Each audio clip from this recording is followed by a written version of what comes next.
हो गया स्टार्ट। चलिए, नमस्कार बच्चों। आज के इस क्लास में हम लोग क्लास 7 का साइंस का एक टॉपिक पढ़ने जा रहे हैं जिसका नाम है आपका electric current and its effect. है ना, कि इलेक्ट्रिक करंट क्या है और इसका इफेक्ट क्या है। आप यहाँ स्क्रीन पे बहुत सारे पिक्चर्स देख रहे होंगे, ये सभी के सभी क्या है, वो इलेक्ट्रिक कंपोनेंट्स है। ठीक है, एक एक करके इन सभी चीजों को हम लोग देखते चलेंगे। कह रहे हैं सबसे पहला हमारा जो टॉपिक है वो क्या है, इलेक्ट्रिक कंपोनेंट्स। कि इलेक्ट्रिक कंपोनेंट्स एक्चुअल में होता क्या है।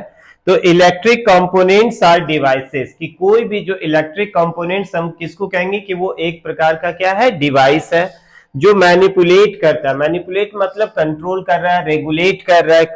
ठीक है, किस चीज को, flow of electricity in a circuit. कि जो एक सर्किट बनता है उसमें इलेक्ट्रिसिटी के फ्लो को वो क्या करके रखता है, तो कंट्रोल करके रखता है। समझ गए, ठीक है। They can perform various function, और ये कई प्रकार के फंक्शंस करते हैं। कौन, इलेक्ट्रिक कंपोनेंट्स। जो भी इलेक्ट्रिक कंपोनेंट्स है वो क्या कर रहे हैं कि सर्किट में, जो सर्किट अभी हम लोग देखेंगे कि सर्किट क्या होता है, कि उस सर्किट में करंट के फ्लो को वो क्या करता है, कंट्रोल करता है। ठीक है, और कई प्रकार के वो फंक्शंस करते हैं, जैसे इंक्लूडिंग जनरेटिंग इलेक्ट्रिकल सिग्नल, कि वो इलेक्ट्रिकल सिग्नल्स देगा। स्टोरिंग एनर्जी, एनर्जी को स्टोर करके रख सकता है। और कन्वर्टिंग एनर्जी फॉर्म्स, यानी एनर्जी के फॉर्म्स को भी वो क्या करता है, वो चेंज करता है। समझ गया ना। इलेक्ट्रिकल जो भी आपका कंपोनेंट्स है वो सब के बारे में हम लोग एक एक करके पढ़ेंगे। और ये कॉमन एग्जांपल्स जो हो गए इलेक्ट्रिक कंपोनेंट्स के, वो कौन कौन से हैं, तो रेजिस्टर्स है, कैपेसिटर्स है, इंडक्टर्स है, डायोड्स एंड ट्रांजिस्टर्स है। ठीक है, अब कहोगे कि ये सब क्या क्या है, तो इन सबको भी यहां पर आप लोग देख के समझ लो। इस तरह का डिवाइसेस आप लोग बहुत सारे देखे होंगे घर पे। कोई भी इलेक्ट्रॉनिक डिवाइस है, यदि उसको कभी खोले होंगे तो इस प्रकार का चीजें आपको देखने को मिला होगा, है ना। इस तरह का ये जो चीजें हैं वो क्या है, एक प्रकार का कैपेसिटर्स है। ठीक है, ये जो है वो आपका डायोड्स है, ये सभी जो है वो माइक्रोचिप्स है, और ये रेजिस्टर्स है, और ये इंडक्टर्स है, और ये ट्रांजिस्टर्स है। सबका अपना अपना क्या है, वेरियस फंक्शन है।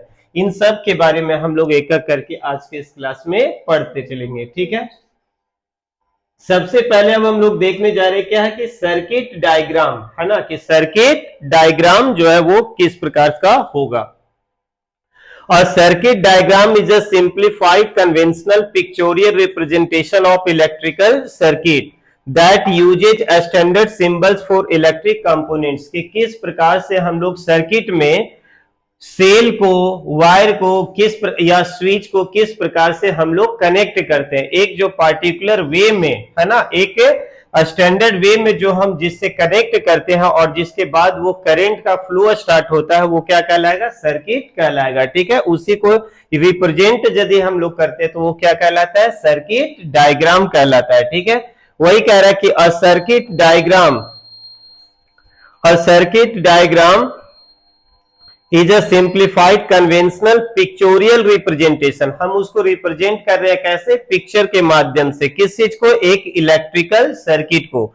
That uses standard symbols for electric components. A circuit diagram में also be refer to as an electrical diagram. यानी जो ये सर्किट डायग्राम है इसी को हम लोग क्या कह सकते हैं, इलेक्ट्रिकल डायग्राम भी कह सकते हैं, वायरिंग डायग्राम कह सकते हैं, एलिमेंट्री डायग्राम कह सकते हैं, और इलेक्ट्रॉनिक्स सीमेटिक्स भी कह सकते हैं। जैसे अभी हम लोग देखते हैं नीचे पिक्चर लगा हुआ है कि आपका किस प्रकार का एक इलेक्ट्रिकल सर्किट है। तो ये एक सिंपल सा एग्जांपल दिया हुआ है कि ये एक प्रकार का क्या है, सिंपल आपका इलेक्ट्रिक सर्किट है। कि यहाँ पे क्या लगा हुआ है, सेल लगा हुआ है। ठीक है, और उसका प्लस माइनस से वायर जो है वो कनेक्टेड है, और यहाँ पे एक डिवाइस है जो काम करेगा। ठीक है, इसके अलावा अभी हम लोग देखेंगे ओपन सर्किट और क्लोज सर्किट, कि किस प्रकार का ओपन सर्किट होता है और किस प्रकार का आपका क्लोज सर्किट होता है। ठीक है, इन सब चीजों पे हम लोग बात करते चलेंगे एक एक करके।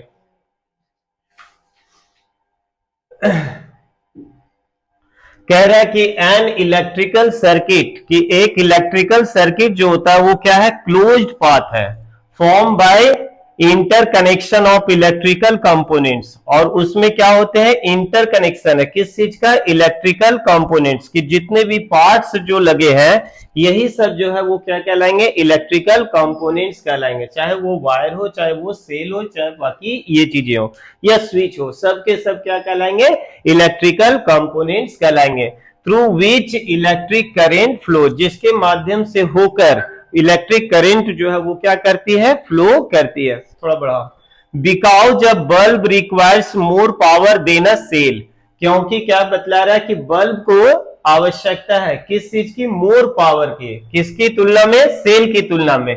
It must be connected to a battery rather than a cell, इसलिए यदि पावरफुल हमारा बल्ब है तो उसको एक छोटे से सेल से हम लोग ग्लो नहीं कर सकते, तो उसके लिए हमें क्या चाहिए, एक बड़ा बैटरी चाहिए। As a result if a circuit requires more power a battery should be connected, मतलब यदि सर्किट को ज्यादा पावर चाहिए तो हमें बैटरी आवश्यकता है, यानी कि 2 या 3 सेल को भी हम कनेक्ट कर देते हैं तो वो क्या कहलाएगा, फिर बैटरी कहलाएगा। ठीक है, और यदि सिंगल है तो वो एक प्रकार का वो क्या है, सेल है, सिंगल है तो एक प्रकार का सेल है। अब देखिए ओपन सर्किट क्या है, if current does not flow, कि यदि करेंट का फ्लो सर्किट में नहीं हो रहा है किसी भी कारण से, किसी भी कारण से यदि आपका सर्किट में करंट का फ्लो नहीं हो रहा है तो वो क्या कहलाएगा, ओपन सर्किट। ठीक है, वही लिखा है, if current does not flow through a circuit then it is said to be an open circuit और इनकम्प्लीट सर्किट। जैसे यहां पर आप देख रहे होंगे है ना कि एक डायग्राम यहां पे बना हुआ है, लेकिन यहाँ पे स्विच जो है वो क्या है, ऑफ है। स्विच क्या है, आप यहाँ पे देख रहे हो ना कि यहाँ पे क्या है, कनेक्टेड तो नहीं है ना, यानी यहाँ पे ब्रेक है। ठीक है, यहाँ पे इस पोर्शन पे आप देखोगे कि सर्किट का इस पोर्शन पे ब्रेक है, मतलब कि स्विच जो है वो ऑफ है, तो यहाँ पे बल्ब जो है वो ग्लो भी नहीं हो रहा है, दैट्स मीन करंट का फ्लो नहीं हो रहा है। तो ये कैसा सर्किट कहलाएगा, ओपन सर्किट। कैसा कहलाएगा, ओपन सर्किट। ठीक है, अब आपका क्या है, क्लोज्ड सर्किट। क्लोज्ड सर्किट में क्या होगा कि करंट का कंटिन्यूअसली फ्लो होता रहेगा और सर्किट जो है उसमें किसी भी प्रकार का कोई ब्रेक नहीं रहेगा, सर्किट बिल्कुल क्लोज रहेगा, पैक रहेगा, उसमें कहीं पे लूप नहीं रहेगा। ठीक है, a circuit is said to be closed, एक सर्किट को हम लोग क्लोज सर्किट कहेंगे या कंप्लीट सर्किट कहेंगे when current flows through it, जब उसमें से क्या फ्लो हो रहा हो, करंट फ्लो हो रहा हो। ठीक है, जैसे इस पिक्चर में आप लोग देख रहे होंगे कि बल्ब जो है वो कंप्लीटली क्या हो रहा है, ग्लो कर रहा है। ठीक है, और कहीं पर भी सर्किट में ब्रेक नहीं है। यहाँ पे जो पहले पिक्चर में हम लोग देख रहे थे कि स्विच जो था वो क्या था, ऑफ था, यानी कि वो इस प्रकार से हटा हुआ था, और अभी यहाँ पे स्विच जो है वो बिल्कुल कनेक्टेड है ना, यानी सर्किट हमारा जो है वो पूरी तरह से कंप्लीट है और करंट का फ्लो हो रहा है और बल्ब जो है वो हमारा ग्लो कर रहा है, यानी कि ये कैसा सर्किट है, क्लोज्ड सर्किट है। ठीक है, सेल होल्डर। सेल होल्डर क्या है, एक प्रकार का डिवाइस है ना, सेल होल्डर क्या है, एक प्रकार का डिवाइस है जिसमें जो हम सेल को क्या करके रखते हैं, अटैच करके रखते हैं, जोड़कर रखते हैं। ठीक है, इसमें 2 टर्मिनल्स बने होते हैं, एक पॉजिटिव और एक निगेटिव। ठीक है, अ compartment that holds 2 or more cells together to form a battery is a called cell holder. यानी कि ये जो पिक्चर आप देख रहे हो ये पिक्चर किस चीज का है, आपका सेल होल्डर का है ना, इसी में हम लोग सेल यानी कि बैटरी को पुट करते हैं। ठीक है, और यहां से फिर करंट का फ्लो होते रहता है। ठीक है, एक टर्मिनल यानी कि एक वायर यहां से निकला हुआ है और एक वायर यहां से निकला हुआ है जो कि वो सर्किट में जोड़ने का काम करेगा। ठीक है, battery a combination of 2 or more sales, जब 2 या 2 से अधिक सेल को हम लोग जोड़ते हैं, जो पेंसिल वाली है जिसको हम लोग कहते हैं कि दुकान में जाके कि पेंसिल वाला बैटरी दो, बैटरी नहीं मांग रहे हो, आपको क्या चाहिए, सेल चाहिए। जब 2 या 2 से अधिक सेल को हम लोग एक दूसरे से कनेक्ट कर देते हैं तो वो क्या कहलाता है भाई, बैटरी कहलाता है। वो कॉम्बिनेशन क्या कहलाता है, बैटरी। और यदि सिंगल है तो वो क्या कहलाएगा, सेल। सिंगल है तो क्या कहलाएगा, सेल कहलाएगा। और उसमें भी उसको जोड़ने का तरीका है, एक का प्लस दूसरे का माइनस, है ना, एक का प्लस तो दूसरे का माइनस के रूप में। A combination of 2 or more cells connected together is called battery. It is form by connecting the positive terminal of one cell to the negative terminal of another. कि बैटरी का जब हम बनाते हैं कनेक्शन तो उसमें क्या होगा कि एक का प्लस होगा, दूसरे का क्या होगा, माइनस होगा।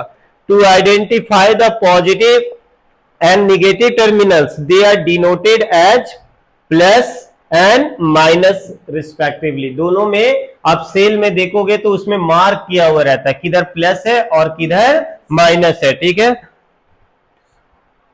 These batteries are used in many devices, बहुत सारे डिवाइसेस में यूज कर रहे हैं, such as torch, mobile phones, calculators and even automobiles. बहुत वेरियस फंक्शन है इसका, अलग अलग जगह पर हम लोग यूज कर रहे हैं, ठीक है। देखिए ये एक प्रकार का क्या है, सीरीज बनाया गया है ना, कि एक का प्लस है तो दूसरे का क्या है, माइनस। ये प्लस है फिर क्या है, माइनस, फिर प्लस है तो फिर क्या है, माइनस। इस प्रकार से ये आपका सीरीज बन गया। तो ये क्या कहलाएगा, एक प्रकार का बैटरी कहलाएगा। और यदि सिंगल है तो वो क्या कहलाएगा, सेल। सिंगल है तो सेल, ठीक है। चलिए एक क्वेश्चन है आप लोग से, इन मेकिंग अ बैटरी बताइए कौन सा सही होगा। Positive terminal of one cell is connected to the negative terminal of the next cell. क्या ये सही है कि एक सेल का पॉजिटिव टर्मिनल दूसरे का किससे कनेक्टेड रहेगा, नेगेटिव से, है ना। तो इसका सही जवाब कौन सा हो जाएगा, ए नंबर, ठीक है। नेक्स्ट क्वेश्चन, नेक्स्ट टॉपिक जो आपका वो क्या है, सिंबल्स ऑफ इलेक्ट्रिक कंपोनेंट्स। की ये आपका एग्जाम में आता है ना। ये सिंबल्स आपको याद रखना है कि इलेक्ट्रिक सेल का यदि आपको सिंबल बनाने के लिए एग्जाम में आ जाए तो जस्ट आपको इस प्रकार से ये सिंबल रिप्रेजेंट करना है, ठीक है। देख लो, है ना, दिख रहा है कि ये इलेक्ट्रिक सेल है तो इसका सिंबल कैसा होगा, इस प्रकार से होगा। इलेक्ट्रिक बल्ब है तो इसका सिंबल हमें इस प्रकार से बनाना है, ठीक है। Switch in on position, on position में बिल्कुल कैसा रहेगा, कनेक्टेड रहेगा, स्ट्रेट रहेगा, ठीक है। ऑफ पोजीशन में यदि रहेगा तो इसमें क्या रहेगा, ब्रेक रहेगा। यहां पे देखेंगे कि आपका क्या है, ब्रेक है। बैटरी है तो बैटरी मतलब क्या है, सीरीज। बैटरी है तो क्या है, सीरीज। जैसे अभी हम लोग यहाँ पे देखे तो क्या था, सेल। सेल का इस प्रकार का सिंबल है तो यहाँ पे बैटरी मतलब एक से ज्यादा सेल है तो उसको हम लोग इस प्रकार से रिप्रेजेंट करेंगे, ठीक है। वायर के लिए तो सिंपल है, स्ट्रेट लाइन, ठीक है। Heating effect of electric current, आइए कि इलेक्ट्रिक करंट का हीटिंग इफेक्ट जो है वो क्या है ना। कि जो इलेक्ट्रिक करंट हम लोग फ्लो करते हैं तो वो क्या होता है, हीट होता है कि नहीं होता है। जैसे घर पे आप आयरन करते हो तो आयरन में आप क्या करते हो कि जैसे स्विच ऑन करते हो वो आयरन जो है वो धीरे धीरे धीरे धीरे क्या होने लग जाता है, हीट होने लगता है। और उसके बाद वो कपड़ा जो है उसको हम लोग आसानी से क्या कर पाते हैं, प्रेस कर पाते हैं। तो वो एक्चुअल में किसके ऊपर काम कर रहा है, heating effect of electric current, ठीक है। In the 19th century James Joule, कह रहे 19th सेंचुरी में जेम्स जूल जो थे studied a property which says that when an electric current flows through the filament of bulb it generates heat। कह रहा है कि लाइट तो दे रहा है साथ ही साथ वो क्या दे रहा है भाई, हीट भी प्रोड्यूस कर रहा है ना। कि जब करंट फ्लो किया जाता है तो वो क्या जनरेट करता है, हीट जनरेट करता है। आप कभी भी बल्ब को छू कर देखिए, जलता हुआ बल्ब को, तो आपको कूल कूल फील होता है या गर्म फील होता है, गर्म फील हो रहा होगा, ठीक है। And so the bulb becomes hot, और इसी वजह से वो बल्ब जो है वो क्या हो जाता है, गर्म हो जाता है, ठीक है। This property is named the heating effect of electric current, है ना। इसी प्रॉपर्टी को क्या कहा गया, आपका heating effect of electric current, ठीक है। आइए आप लोग के घरों में पहले जलता होगा CFL, है ना। पहले तो बल्ब था व्हाइट कलर का, अब उसके बाद मार्केट में क्या आया सर, CFL। आजकल वो भी मार्केट से क्या है, आउट हो चुका है ना। अब LED का जमाना है, ठीक है। CFL आउट हो गया, आउटडेटेड हो गया, लेकिन फिर भी आपका बुक में है तो उसको हमें पढ़ना है, ठीक है। चलिए, we use electric bulb to obtain light. Generally जो है वो लाइट के लिए क्या यूज किया जाता था, पहले इलेक्ट्रिक बल्ब यूज किया जाता था। Due to the heating effect some part of the energy received by the bulb is used up and hence some electricity is wasted. लेकिन उसमें क्या होता था कि जितना करंट फ्लो हो रहा है उसमें कुछ पार्ट तो यूज हो रहा और कुछ पार्ट जो है वो क्या हो जा रहा था, वेस्ट हो जा रहा था। ठीक है, CFLs do not depend on heating effect of electricity, लेकिन CFL जो है वो हीटिंग इफेक्ट पे काम नहीं करता है। ठीक है, टू प्रोड्यूस लाइट, क्या करने के लिए, लाइट प्रोड्यूस करने के लिए। Since they do not use filaments, क्योंकि CFL में कोई भी प्रकार का फिलामेंट्स नहीं लगा होता होगा। पुराने जमाने के जो बल्ब आप लोग आज भी देखते होंगे 10-15 रुपए में मिलता है, तो उसमें एक फिलामेंट लगा होता है। तो किसी बच्चे को पता है कि वो फिलामेंट जो है वो किस चीज का लगा हुआ रहता है, टंगस्टन का या नाइक्रोम का? अच्छा ठीक है, जो भी है।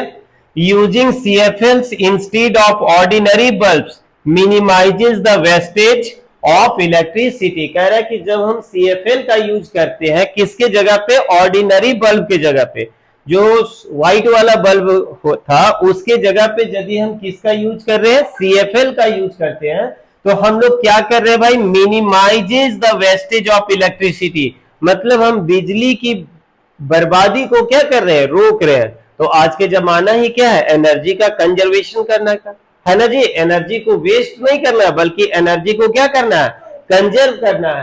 तो इसीलिए ये कॉन्सेप्ट आया कि नहीं भाई हमें बल्ब नहीं यूज करना है, हमें क्या यूज करना चाहिए, CFL यूज करना चाहिए। ठीक है, इन CFLs light is generated using 2 electrodes. कह रहा है कि CFL में जो लाइट जनरेट किया जाता है उसमें किसका यूज किया जाता है, 2 इलेक्ट्रोड्स का यूज किया जाता है। अभी चैप्टर जब स्टार्ट किए थे तो हम डिफरेंट डिफरेंट इलेक्ट्रिकल कंपोनेंट्स दिखाए थे ना, तो उसी में एक पार्ट भी था क्या, इलेक्ट्रोड्स। तो इसमें कितने इलेक्ट्रोड्स का यूज किए जाते हैं, 2 इलेक्ट्रोड्स। घर पे भी CFL को देखे होंगे तो उसको यदि खोला होगा तो उसके अंदर एक किट लगा होता है और किट के अंदर बहुत सारे इलेक्ट्रोड्स लगे रहते, डिवाइसेस लगे रहते। The fluorescent coating inside each tube makes the light brighter, और उसके अंदर जो है वो क्या किया रहता है, फ्लोरेसेंट कोटिंग किया हुआ रहता है। समझ गया ना, हालांकि ये भी जो है ना बहुत टची रहा, ये भी क्या रहा, बहुत टची रहा, मतलब कि जरा सा कुछ लगा तो ये टूट गया। दूसरी चीज क्या है कि ये बहुत ज्यादा इसका लाइफ नहीं हो रहा था, 6 महीना 8 महीना होते होते ये भी चीज जो है वो खराब हो जाती थी। इसी वजह से CFL को भी क्या कर दिया गया, आउटडेटेड, है ना, CFL भी खत्म हो गया। We use every day many appliances that work on the property of the heating effect of electric current। बहुत सारी चीजें हैं जिसको हम लोग यूज करते हैं, किस प्रिंसिपल पे वो काम कर रहा है, हीटिंग इफेक्ट पे। जैसे एग्जांपल के तौर पे बात करो तो रूम हीटर, हीट में चैप्टर में पढ़ाए थे ना कि रूम हीटर हो गया। इलेक्ट्रिक रोटी मेकर, आजकल रोटी बनाने वाला भी आ गया है। ठीक है, इंडक्शन भी देख लो। ठीक है, electric iron, toaster, hair dryer, electric stove, है ना, immersion water heater, food warmer, electric coffee maker, आजकल जग भी आ गया ना एक टाइप का, उसमें एक लगा दो सॉकेट में, है ना, पानी जो है वो क्या हो गया, हीट हो गया। तो सेवरल डिवाइसेस है जो आज के जमाने में काम कर रहे हैं किस प्रिंसिपल पे, हीटिंग इफेक्ट पे। ठीक है,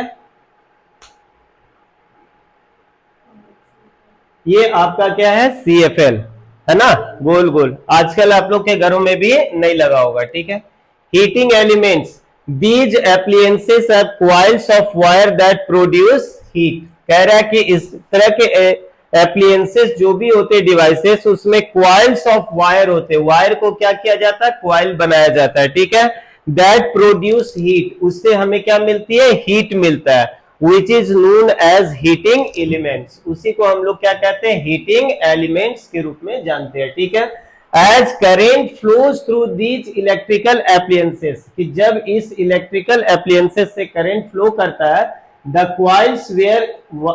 coils of wire inside turn bright orange red in color, कि जब उस कॉइल के ऊपर, है ना, जब करंट फ्लो करता है तो उसका कलर जो है वो क्या हो जाता है, चेंज हो जाता है और वो हीट होने लग जाता है। ठीक है, the coils of wire inside turn bright orange, कैसा कलर का हो जाता है, ब्राइट ऑरेंज रेड कलर का, है ना, और उसी की वजह से वो क्या होता है कि हीट जनरेट करता है।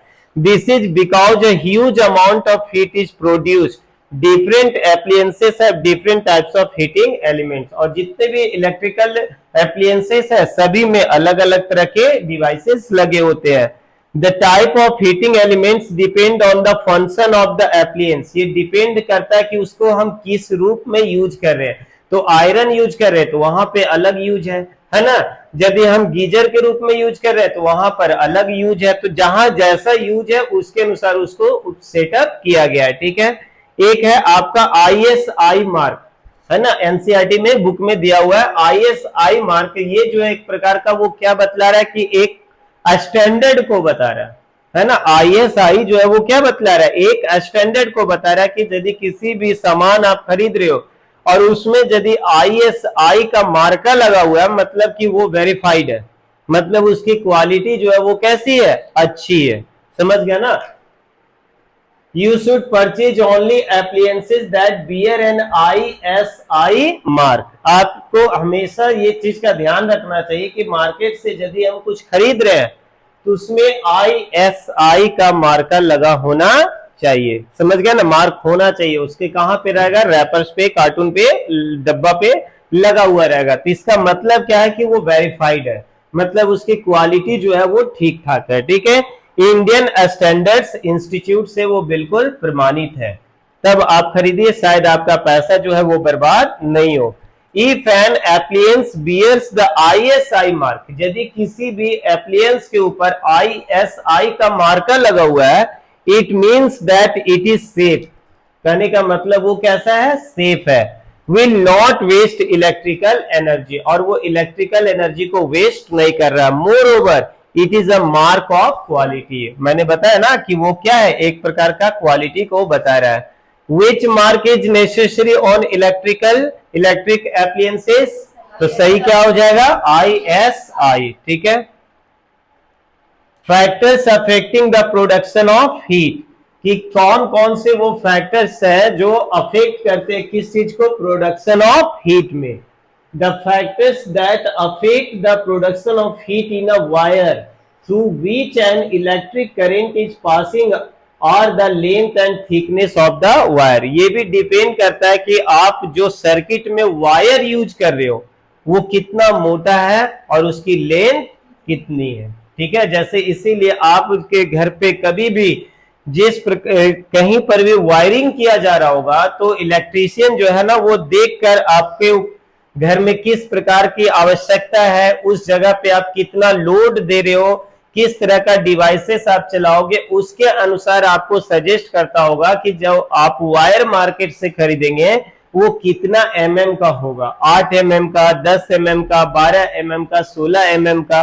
ये क्या है, उसकी थिकनेस है, ये उसकी क्या है, थिकनेस है। यही चीज को यदि ध्यान में नहीं रखा जाता है तो वो शॉर्ट सर्किट का कारण बनता है, ठीक है। क्या होता है, देखते होंगे ना कि बोर्ड जो है वो अचानक क्या हो गया, जल गया, है ना, या फिर वहां पे स्पार्क कर रहा है। समझ गया ना। तो ये सारी रीजन जो है वो इसी चीज की वजह से है कि यदि तार की मोटाई जो है वो कम है, मतलब उसकी थिकनेस जो है वो कम है और उसके ऊपर हम लोड ज्यादा दे रहे हैं, हैवी एप्लियंसेस को चला रहे हैं, तो वो आपका शॉर्ट करने का चांसेस जल्दी है, शॉर्ट सर्किट होने का चांसेस ज्यादा है। The factors that affect the production of heat in a wire through which an electric current is passing are the length and thickness of the wire, the duration of flow of current, कि कितना देर हम use भी कर रहे हैं। जैसे कई जगह ऑफिसेस वगैरह में है, इंडस्ट्री वगैरह में है कि वहां पर कंटिन्यू यूज हो रहा है ना, तो वहां पर हमें क्वालिटी कैसा देना होगा, बढ़िया क्वालिटी का देना होगा, क्योंकि कोई भी चीज है तो वो हीट होगा तो वो नुकसान करेगा, ठीक है। And the material of the wire, wire का मटेरियल कैसा है, जैसे वायर तो कॉपर का भी मिल रहा है मार्केट में, वायर आपका एल्यूमिनियम का भी मिल रहा है ना। अब क्वालिटी कॉपर में भी अलग तरह तरह के क्वालिटी है और एल्यूमिनियम में भी क्वालिटी जो है वो कैसा है, अलग अलग तरह का है। जैसे आप मार्केट में जाओ तो आपको 10 रुपए मीटर भी आपको वायर मिल जाएगा और 40 रुपए मीटर भी वायर मिलेगा। तो जो 10 वाला है और जो 40 वाला में, तो दोनों की क्वालिटी में क्या होगा, अंतर होगा ना। तो हमें ये देखना होगा कि हम उसका यूज किस प्रकार से कर रहे हैं, किस जगह पे यूज कर रहे हैं, है ना। इन चीजों को ध्यान में रखा जाता है। ये जो आप देख रहे हो ये डिफरेंट टाइप का क्या है, इलेक्ट्रिकल फ्यूज है ना। या एग्जाम में आता है आपका the electric fuse works on the principle of the heating effect of electric current, है ना, कि डिवाइसेस में भी इस प्रकार से क्या लगा हुआ रहता है, फ्यूज लगा हुआ रहता है। कह रहे इसका मतलब क्या है, या घरों में भी हमारा पहले इस तरह का फ्यूज लगाया जाता था, आज इसको रिप्लेस कर दिया गया। घर में जो इस प्रकार के फ्यूज होते थे वो अब यूज नहीं होते हैं, इसके जगह पे एमसीबी यूज होते हैं, है ना। अभी हम लोग आगे पढ़ेंगे, दोनों का काम जो है वो सेम है एक्चुअल में। जैसे कहने का मतलब है कि ये जो फ्यूज एक प्रकार का ये फ्यूज है और इसको किसी डिवाइस में लगाया गया है, ठीक है, इस फ्यूज को किसी डिवाइस में लगाया गया और उस डिवाइस की कैपेसिटी है 220 वोल्ट, ठीक है, कितना है, 220 वोल्ट है। लेकिन किसी कारण से उसमें एंट्री कर गया 280 वोल्ट, तो वो डिवाइस को क्या कर देगा, नुकसान कर देगा ना, जला देगा, हार्म कर देगा। इसलिए उसके सेफ्टी के लिए क्या किया जाता है कि उस डिवाइस में इस प्रकार का क्या लगा दिया जाता है, एक फ्यूज लगा दिया जाता है।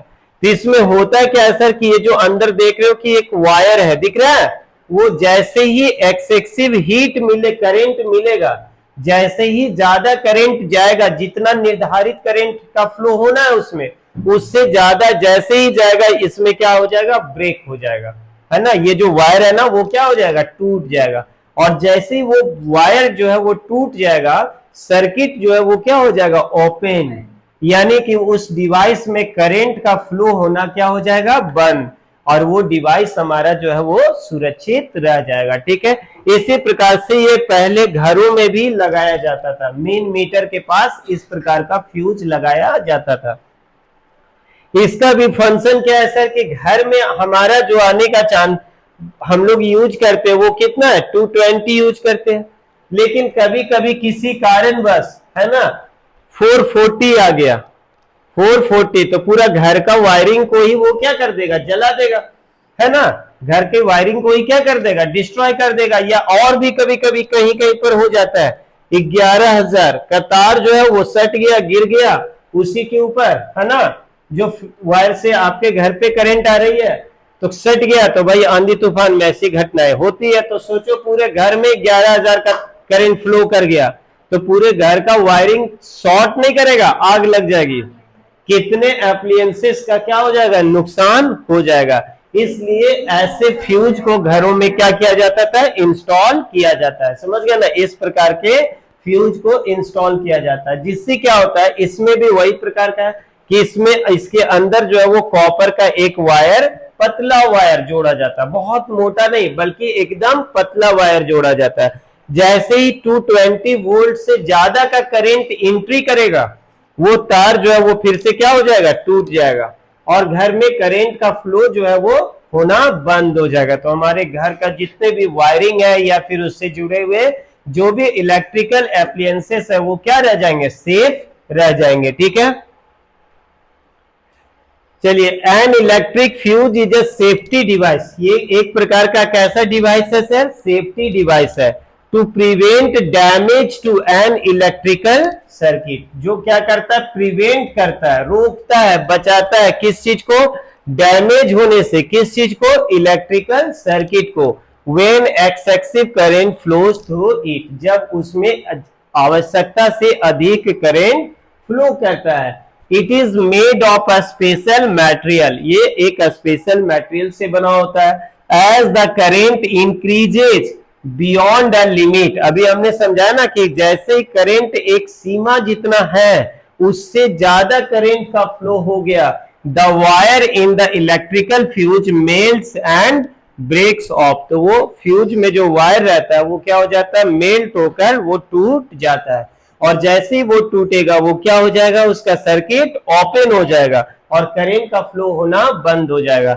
The fuse is then said to have blown off, है ना, कि क्या कहते हैं, फ्यूज उड़ गया, फ्यूज उड़ गया मतलब ब्लोन ऑफ हो गया, है ना। लाइन क्यों नहीं आ रहा है, लग रहा है फ्यूज उड़ गया, जरा चेक करो, है ना। The circuit is broken and the current stops flowing through it, और जैसे ही आपका सर्किट ब्रेक होगा उसमें करंट का फ्लो होना जो है क्या हो जाता है, बंद हो जाता है। Thus a fuse prevents fire, इससे फ्यूज जो है वो क्या बचा रहा है भाई, आग लगने का जो चांसेस है, खतरा है, उससे हमें बचाता है। There are various types of fuses, some fuses are used only in buildings while others are used in appliances. अलग अलग तरह का फ्यूज तो अभी हम लोग देखे ना कि कुछ ये सब जो है वो एप्लियंसेस में यूज होने वाला, और ये कहां पे यूज होने वाला, बिल्डिंग्स में यूज होने वाला है, ठीक है। रीजन्स फॉर एक्सेसिव करंट, कि जो एक्सेसिव करंट आता है उसके पीछे का कारण क्या है। When all the appliances are connected to the same socket, these appliances draw more current and so the load increases। कभी कभी हम लोग देखते हैं कि घर पे एक सॉकेट लगा हुआ है, एक सॉकेट लगा हुआ, उसमें एक हम 5 पिन यानी कनेक्टर ले आए और उसी से हम लोग 3-4 चीजों को क्या कर दिए, ऐड कर दिए, तो वहां पे लोड जो है वो बढ़ेगा कि घटेगा, बढ़ेगा ना जी। जैसे घर पे एक यहाँ जैसे देख लो कि ये सॉकेट लगा हुआ है, इसी में हम 3-4 चीजों को चलाने के लिए स्टार्ट कर दिए, लैपटॉप भी इसमें कनेक्ट कर दिए हैं, चार्ज लगा दिए, मोबाइल भी लगा दिए, साथ ही साथ आयरन भी कर रहे हैं, या टीवी का प्लग भी लगा दिए हैं। तो बताइए इसका लोड जितना होना चाहिए उससे ज्यादा हो गया कि कम हो गया, तो यहां पर होने का फिर चांसेस क्या है सर, शॉर्ट सर्किट, ठीक है। When the insulation on the wire is torn, two wires carrying current touch each other directly। कह रहा है कि जो आप वायर देखते होंगे कि उसमें वो क्या रहता है, कवर लगा हुआ रहता है, कवर लगा हुआ रहता है ना, लेकिन समहाउ किसी कारण से वो डैमेज हो गया है, तो दोनों का तार जो है वो क्या होगा, आपस में सटेगा, तो वही 220 के जगह पे क्या हो गया, 440 हो जाएगा, ठीक है। Two wires carrying current touch each other directly, this cause a spark, तो उससे क्या हो सकता है, स्पार्क होगा, which leads to fire, और उससे आग लगने का भी चांसेस बढ़ जाएगा। This is termed as a short circuit, इसको क्या कहा जाता है, शॉर्ट सर्किट।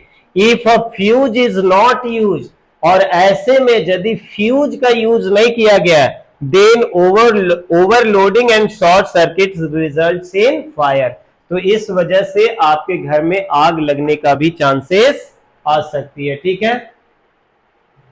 आज के जमाने में घरों में यूज होने वाला जो डिवाइस है वो ये है, ठीक है, एमसीबी, हेवेल्स नहीं, हेवेल्स तो यहाँ गूगल का पिक्चर है इस वजह से हेवेल्स लिखा हुआ है, ये हेवेल्स का प्रचार नहीं है बल्कि ये एमसीबी का पढ़ाया जा रहा है, ठीक है।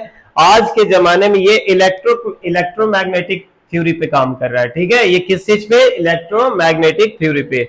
ये आज के जमाने में ज्यादा सेफ माना जाता है। जैसे ही आपके सर्किट में किसी भी प्रकार का कोई इफ एंड बट हुआ, कुछ भी किंतु परंतु हुआ, ये देखना एमसीबी जो अप है ना वो तुरंत नीचे आ जाएगा, ये ऊपर जो है ना वो किधर आ जाएगा, नीचे, और घर में लाइट आना बंद हो जाएगा। तुरंत पापा जाके चेक करेंगे, अच्छा कहीं एमसीबी तो नहीं गिरा हुआ है, मतलब एमसीबी गिरा हुआ है, दैट्स मीन कहीं ना कहीं कुछ प्रॉब्लम है, ठीक है। फिर उस चीज को चेकआउट किया जाएगा, फिर इसको अप कर दीजिए, ये ठीक हो जाएगा। और लेकिन यदि आप प्रॉब्लम को सॉर्ट आउट नहीं किए हो और इसको उठा रहे हो, तुरंत ये ऑटोमेटिकली क्या हो जाएगा, फिर से नीचे आ जाएगा, यानी आप अप करो ये डाउन हो जाएगा। मतलब जब तक सुधारोगे नहीं प्रॉब्लम को, ये करंट को फ्लो होने के लिए नहीं देगा। मतलब ये मच बेटर है किसकी तुलना में, फ्यूज की तुलना में। कभी कभी लोग पहले के जमाने में या कम पढ़े लिखे लोग जो है ना वो इस चीज को करते क्या कि फ्यूज में हमेशा पतला वायर को डाला जाता है, लेकिन कुछ लोग जो है ना कि नहीं यार बार बार फ्यूज उड़ता है, मोटा वायर डाल दो, 3-4 वायर को पतला पतला मिला के मोटा कर दिया और जोड़ दिया, तो पता चलेगा कि वो सेफ्टी नहीं है बल्कि वो अपने लिए खतरे की घंटी बजा लिया। क्योंकि यदि पतला वायर रहेगा फ्यूज में तभी वो मेल्ट होगा, तभी वो ब्रेक होगा, लेकिन आप अपनी लेजीनेस की वजह से कि बार बार हमें ऐसा करना पड़ रहा है, प्रॉब्लम को सॉर्ट आउट नहीं करके आप फ्यूज को ही मोटा कर दे रहे हो, तो ये आप अपने लिए खुद प्रॉब्लम क्रिएट कर रहे हो। चलिए अब एमसीबी को हम लोग देखते हैं। इंस्टीड ऑफ फ्यूजेज, फ्यूजेज के बदले एमसीबीज आर यूज नाउ अडेज, आजकल हम लोग किसका यूज कर रहे हैं, एमसीबी का, because these are switches that turn off automatically, क्योंकि ये एक प्रकार का क्या है, स्विचेज है जो ये ऑटोमेटिकली क्या हो जाते हैं, टर्न ऑफ हो जाते हैं। When there is an overload, जैसे ही इस सर्किट के ऊपर ओवरलोड पड़ेगा, जैसे ही जितना लोड होना चाहिए उससे ज्यादा मिलेगा, ये तुरंत किधर आ जाएगा, नीचे की ओर, ठीक है। और शॉर्ट सर्किट या फिर शॉर्ट सर्किट हो रहा है after solving the problem in the circuit. अभी हमने बताया ना कि सर्किट में जैसे प्रॉब्लम को हम सॉल्व कर देंगे, the switch can be turn back on, तब जाके फिर हम लोग इसको नीचे से ऊपर कर देंगे तो ये फिर ऊपर रह जाएगा। लेकिन यदि हम लोग प्रॉब्लम को सॉल्व नहीं किए तो अप करो वो डाउन होता चला जाएगा। And then the current flows as usual, और वो पहले की तरह फिर से करंट फ्लो होता रहेगा, ठीक है। आपको याद रखना है एमसीबी का full form miniature circuit breakers, याद रखिएगा, कभी कभी एग्जाम में देता है एमसीबी का फुल फॉर्म, ठीक है। चलिए क्वेश्चन है, देखते हैं। Choose the statement which is not correct in the case of electric and electric fuse. कौन सा होगा सही जवाब? Fuses are inserted in electric circuits of all buildings. There is a maximum limit on the current which can safely flow through the electric circuit. There is a minimum limit on the current which can safely flow in the electric circuit. If a proper fuse is inserted in a circuit, it will blow off if current exceeds the safe limit. कौन सा होगा? A, B, C, D? D number होगा। If a proper fuse is inserted, यदि आप एक proper fuse लगा हुआ है किस चीज में? सर्किट में, इट विल ब्लो ऑफ, वो क्या हो जाएगा? ब्लो ऑफ हो जाएगा। इफ करेंट एक्सीड, जैसे ही करंट बढ़ेगा किससे? सेफ लिमिट, जो सेफ लिमिट तय किया गया इस डिवाइस के लिए कि इतना एक्सेस, इतना वोल्ट जो है वो ठीक है, उससे ज्यादा जैसे ही होगा वो क्या हो जाएगा? करेंट, और जैसे ही जाएगा वो ब्लो ऑफ हो जाएगा, ठीक है। अब क्या है आपका सर?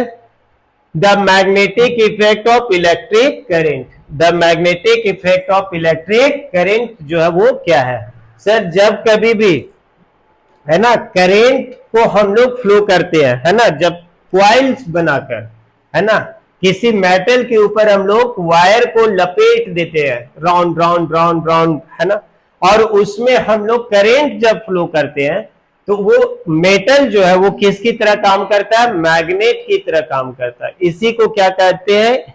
इलेक्ट्रोमैग्नेट। और जैसे ही स्विच ऑफ करेंगे वो नॉर्मल हो जाएगा, ठीक है। जैसे आपका डोरबेल हो गया, इलेक्ट्रिक बेल जिसको हम लोग कहते हैं, है ना, वो किस प्रिंसिपल पे काम कर रहा है? आपका इलेक्ट्रोमैग्नेटिज्म पे, ठीक है, इलेक्ट्रोमैग्नेटिज्म पे। अभी जो एमसीबी पढ़ रहे थे वो भी किस पे काम कर रहा है? इलेक्ट्रोमैग्नेटिज्म पे काम कर रहा है।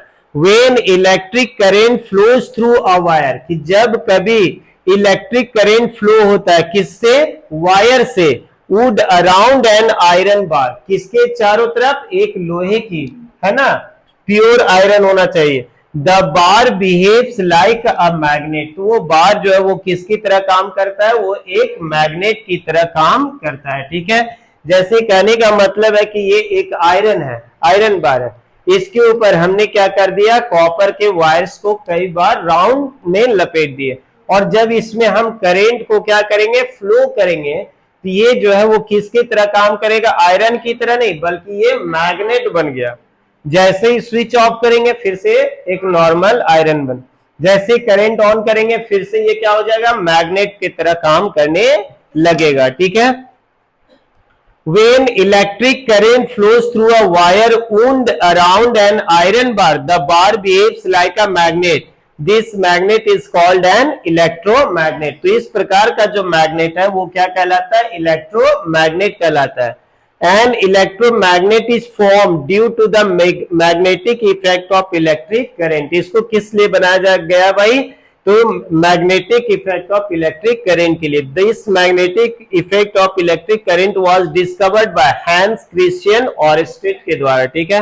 अब यहाँ पे पहले जैसे आप एक पिक्चर देखो, एक सिंपल सा क्या है? नेल है, एक सिंपल सी क्या है? कांटी है ना, नेल। इसके ऊपर क्या किया गया? वायर को लपेट दिया गया और करंट को इसमें फ्लो किया गया। आप देख रहे हो कि जितने भी पिन्स हैं सब इसमें क्या हो गया? स्टिक हो गया, अट्रैक्ट हो गया। मतलब कि ये जो नेल है वो तो था आयरन का, लेकिन जब हमने इसमें करंट फ्लो किया तो वो कैसा बन गया भाई? मैग्नेट की तरह बिहेव करने लगा। यानी यही प्रिंसिपल जो है वो क्या कहलाता है? इलेक्ट्रोमैग्नेटिज्म कहलाता है। और ये जो नेल है वो एक प्रकार का क्या है? इलेक्ट्रोमैग्नेट है, ठीक है।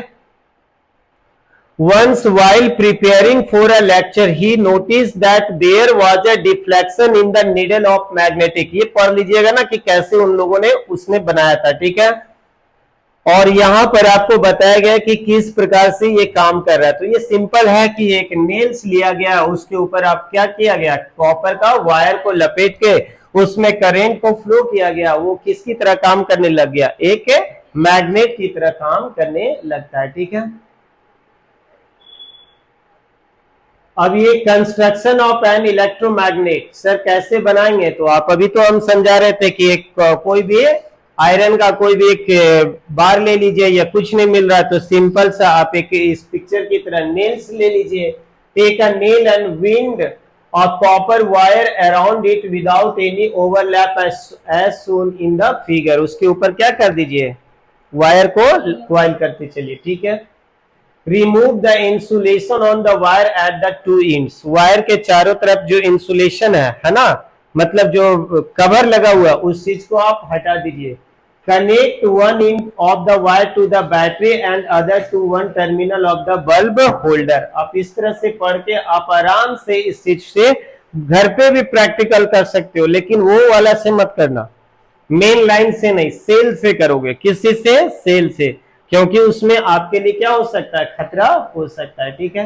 एप्लीकेशन ऑफ इलेक्ट्रोमैग्नेट क्या है, इसको हम लोग देखते हैं कि कहां कहां पे हम लोग आज के जमाने में इसको यूज कर रहे हैं। Electromagnets are used in medicine, ठीक है, toys, iron industry and most commonly in the electric bell. सबसे ज्यादा कहां पे, इलेक्ट्रिक बेल में, लेकिन इंडस्ट्री वगैरह में बहुत यूज है sir. Cranes are use for lifting materials. बड़े बड़े क्रेन्स जो हैवी हैवी मटेरियल्स को उठाते हैं ना, वो भी इस पे काम कर रहे हैं। Separating iron from scrap in industry. जैसे कोई बहुत बड़ा कबाड़ वाला एरिया है, इंडस्ट्री है ना, वहां पर उन कबाड़ के बीच में से आयरन को चूज करना है, तो वो आयरन इलेक्ट्रोमैग्नेटिज्म पे ही लेकर आएगा। एक पिक्चर बुक वगैरह में भी दिया हुआ है कि एक डिवाइस है, उसमें करंट फ्लो किया गया तो वो क्या, किस प्रिंसिपल पे काम करने लगा, इलेक्ट्रोमैग्नेटिज्म। और उस स्क्रैप में जितना लोहा है वो सब उसमें क्या हो जाएगा, चिपक जाएगा, ठीक है। Electromagnets are also used in electromagnetic trains called maglev, ठीक है। आजकल जो बुलेट ट्रेन चल रही है सर, बुलेट ट्रेन है ना, वो भी, उसमें भी किसका यूज किया जा रहा है, इलेक्ट्रोमैग्नेटिज्म का यूज किया जा रहा है, ठीक है। अगले क्लास में ना हम लोग इलेक्ट्रिक बेल के बारे में चर्चा कर लेंगे और चैप्टर समाप्त हो जाएगा। धन्यवाद।